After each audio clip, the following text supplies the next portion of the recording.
talk about why it's so difficult to walk away from toxic, narcissistic parents and brothers and sisters and other siblings, aunts and uncles and cousins. Let's also talk about why this could be the most important decision that you could make in your life. My name is Kevin, and this is The Royal We.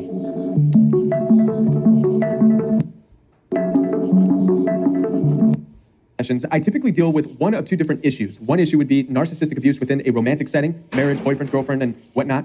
But the more common issue that I typically help people through is dealing with toxic narcissistic parents, siblings, brothers, and sisters. And let's not pretend that narcissistic abuse does not exist in this dynamic. It has since the beginning of time, ever since Cain killed his own brother Abel, since Joseph's brothers threw him in a pit. And that's ancient Old Testament Bible stuff. Yes, narcissistic abuse exists in the home. If we're honest, our first exposure to any type of abuse or bullying was within the homes we were raised in. We witnessed it or experienced it through our parents, our brothers, our sisters, our aunts, our uncles, our cousins. So let's no longer pretend that narcissistic abuse doesn't exist in the home, because it does. As a matter of fact, it begins there, it lives there, and right now you and I are going to end it there. All right? Let's talk about some of the reasons why it's so difficult to make the decision to leave narcissistic parents and siblings. Number one would be the way in which we are connected in this day in which we live. Social media has us so bound and imprisoned that even when we get away, we feel like we haven't gotten away. I mean, you flip up Instagram or Facebook or Twitter or Tweeter, or whatever, TikToker, you flip it open and there's your siblings right there, probably making some nasty passive-aggressive jab towards you. And it's a constant reminder that you can't get away. So that's reason number one. And to that, I would say perhaps cut out social media, at least unfollow even some of your own siblings. It's for your own sanity and for your own good. Right? The next reason is because of social pressures. We live in a society that has romanticized family dynamics. Even modern Western church has gotten on that train. Bring your grandma and your mom and your grandpa to church this week and remember them for Mother's Day and Father's Day and thou shalt honor your mom and dad all the days of your life.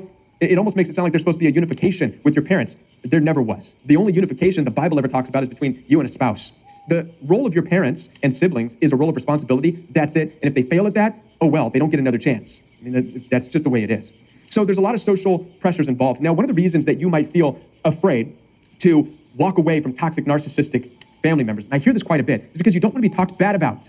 You're tired of being gossiped about. You're tired of being the bad person in the family. And typically when I help people through this process, I challenge them. I say, well, listen, you've spent how many years trying to be a part of that family? 30 years I've been trying. You've gone off to the family functions and you've hung out with them? Yes. And did that ever stop them from saying bad things about you? No. Okay. So what is the difference if you walk away and never talk to them again? They're only going to do more of the same. It does not matter. When you are in a dysfunctional family, it doesn't matter if you hang out with them or if you don't, or if you cut them out. They're going to talk bad about you no matter what, because that's what dysfunctional families do. Why do they do this? Why do they choose you? Because of your failure to assimilate in the family. That's not a bad thing, by the way. That's a good thing. What it means is that with a dysfunctional family that likes to gossip and slander each other and lie and cheat and steal and whatever the hell else they do, you're the one that says, I don't like that. Oh, now you become a threat to them.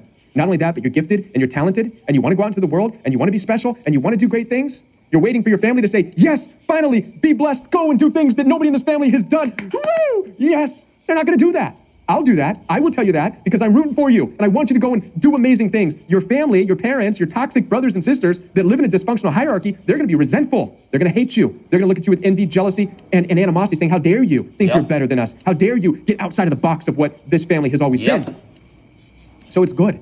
It's good that you have failed to assimilate into that gang, if you will, of a dysfunctional family. All right? So now, why then would you be afraid to cut yourself free once and for all of a toxic, dysfunctional family? The reason I believe is not because you're worried about what they would think about you, because you know it doesn't matter.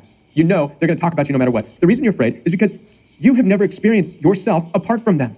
You don't know who you are completely apart from them. Because you're enmeshed, you're still joined. So the reason to go no contact, the reason to separate yourself from toxic family is to discover yourself complete and full as an independent, sovereign person away from the toxic family. But take this decision seriously, because this means once you go, you don't go back to mommy and daddy and say, I need money, I'm broke. No.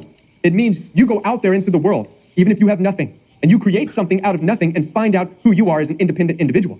This is what our ancestors did back in the day when they left their families and moms and dads and came to the Americas to start something new. A lot of them came with nothing.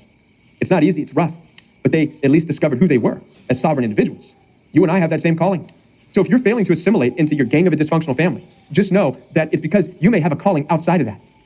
Even Jesus, when the people ran and said, hey, your mom and your brothers and your sisters, they want to talk to you, and Jesus' response was, who is my mom and my brother? He pointed to his disciples and he said, this is my mother, my brother, my sister. This is my family, my chosen family. You can have a chosen family. You don't have to stay with your parents, your toxic, dysfunctional siblings. You have the opportunity, but you have to know what that means. You have to be ready for it, and you have to want to know who you are apart from your attachment to mommy and daddy. It's a tough decision, but there's a lot there for you, and I'm rooting